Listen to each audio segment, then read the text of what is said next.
नमस्कार दोस्तों, द हिंदी पाठशाला 91 चैनल में आपका स्वागत है। हम पढ़ रहे हैं संपूर्ण हिंदी व्याकरण, जिसमें आज की हमारी क्लास नंबर है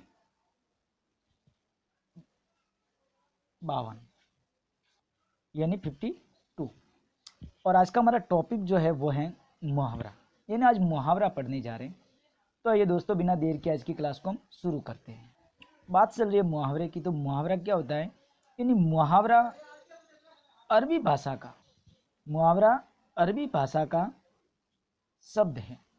ये पहला प्रश्न कि मुहावरा किस भाषा का है, तो मुहावरा है अरबी भाषा का शब्द, जिसका अर्थ होता है अभ्यास या फिर बातचीत।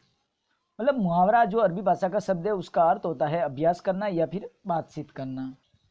बात करें परिभाषा की, तो परिभाषा है कि जो वाक्यांश अपने मूल अर्थ को छोड़कर अपना जो मूल अर्थ है उसी को छोड़कर किसी विशिष्ट अर्थ में प्रयुक्त हो जाते हैं, मुहावरे कहलाते हैं। यानी जो वाक्यांश, वाक्य नहीं वाक्यांश, यानी वाक्य का अंश जो अपने मूल अर्थ को छोड़कर किसी विशिष्ट अर्थ में प्रयुक्त हो जाते हैं, वो मुहावरे कहलाते हैं। जैसे कि आंख बिछाना, अब ये इसका मूल अर्थ है, लेकिन अन्य विशिष्ट अर्थ में यह प्रयुक्त हो रहा है कि प्रेम से स्वागत करने की प्रतीक्षा करना।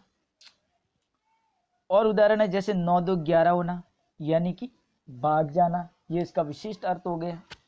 अब आगे देखिए दोस्तों, आगे है मुहावरे की विशेषताएं। अब मुहावरे की कुछ विशेषताएं हैं, देखिए, जिसमें नंबर 1 जो है विशेषता, वो है कि ये वाक्य या उपवाक्य न होकर वाक्यांश होते हैं। पहली बात तो ये कि न तो वाक्य है न उपवाक्य है, बल्कि ये क्या है? ये है वाक्यांश। यानी मुहावरे जो है वो वाक्यांश होते हैं, वाक्य या उपवाक्य नहीं होते। ये पहली बात है, मुहावरे वाक्यांश होते हैं। दूसरी बात यानी दूसरी विशेषता है, इनका शाब्दिक अर्थ न होकर सांकेतिक अर्थ होता है। कहने का मतलब इनका अर्थ शाब्दिक नहीं होता, बल्कि कैसा होता है? सांकेतिक। ठीक है, ये इसकी दूसरी विशेषता। पहली विशेषता कि ये वाक्यांश होते हैं, दूसरी विशेषता कि इनका सांकेतिक अर्थ होता है।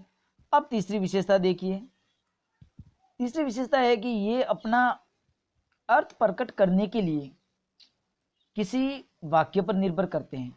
यानी ये जो मुहावरे जो है, ये अपना अर्थ प्रकट करने के लिए किसी न किसी वाक्य पर क्या होते हैं? निर्भर होते हैं। चौथी विशेषता है कि मुहावरों में प्रयुक्त शब्दों के स्थान पर पर्यायवाची शब्द प्रयोग नहीं किए जा सकते।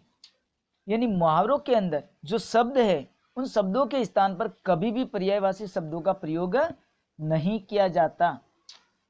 और पांचवी विशेषता ये कि मुहावरों के अंत में प्राय ना जुड़ा रहता है। मुहावरों के अंत में हमेशा ना जुड़ा रहता है। अब देखिए दोस्तों, मुहावरों की विशेषता हो गई। अब महत्वपूर्ण मुहावरे और उनके अर्थ। तो हम कुछ महत्वपूर्ण मुहावरे पढ़ते हैं और उनका अर्थ देखते हैं। देखिए, तो पहला मुहावरा है आंसू पोंछना। यानी आंसू पोंछना, जिसका अर्थ होता है धीरज देना। आकाश से बातें करना, बहुत ऊंचा होना। हवा से बातें करना, यानी बहुत तेज दौड़ना। आफत का मारा, ये मुहावरा है आफत का मारा, यानी बहुत दुखी व्यक्ति। आंसू पी जाना, यानी भीतर ही भीतर रोना। अब आगे देखिए और कुछ उदाहरणों को। आंसू पीकर रह जाना, यानी अति शोक में सुप रहना। आंधी के आम होना, यानी बहुत सस्ती वस्तु होना। आकाश के तारे तोड़ना, असंभव कार्य करना। आंखों में खून उतरना, बहुत क्रुद्ध होना। इंद्र की परी, बहुत सुंदर स्त्री। ईमान बेचना, यानी बेईमानी करना। उल्टी गंगा बहाना, विपरीत कार्य करना। उड़ती चिड़िया पहचानना, यानी बहुत अनुभवी होना। उड़नसु होना, गायब हो जाना। उंगली पर नचाना, यानी पूरी तरह से वश में करना। अब आगे कुछ और मुहावरे हैं। ऊंट के मुंह में जीरा, यानी बहुत ही कम वस्तु, थोड़ी सी वस्तु दी जाए ना तो कहते हैं कि ये तो ऊंट के मुंह में जीरा है। उसी प्रकार से अच्छे दिन आना, लोग कहते हैं ना हमारे अच्छे दिन आने दो, यानी अच्छे दिन आना मतलब भाग्य खुलना। अलाउद्दीन का चिराग, एक जादुई चिराग होता है अलाउद्दीन का, वो चिराग जैसे मिलता है तो क्या अलाउद्दीन का चिराग यानी आश्चर्यजनक वस्तु। आंखें चार होना यानी आमना सामना होना। कागज काले करना यानी व्यर्थ लिखना, कोई कहता है ना क्यों फालतू के कागज काले कर रहा है, यानी वो व्यर्थ लिख रहा है।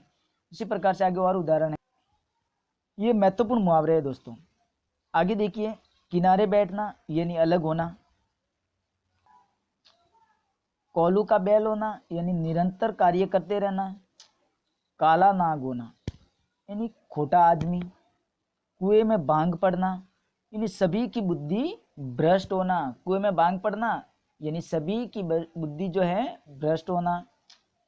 कागज की नाव होना यानी अस्थायी वस्तु, कागज की नाव पानी में रखते वो घुल के समाप्त हो जाती है, उसी प्रकार से कागज की नाव यानी अस्थायी वस्तु का होना। आज की क्लास दोस्तों मुहावरे यानी महत्वपूर्ण मुहावरे और मुहावरा का अर्थ जो है हम यहीं पर समाप्त करते हैं, और कल हम पढ़ेंगे लोकोक्ति। कल की क्लास में हम पढ़ेंगे लोकोक्ति और लोकोक्ति का अर्थ, परिभाषा और कुछ महत्वपूर्ण लोकोक्तियाँ। दोस्तों हमारी वीडियो कैसी लगी आप हमें कमेंट में बताएं।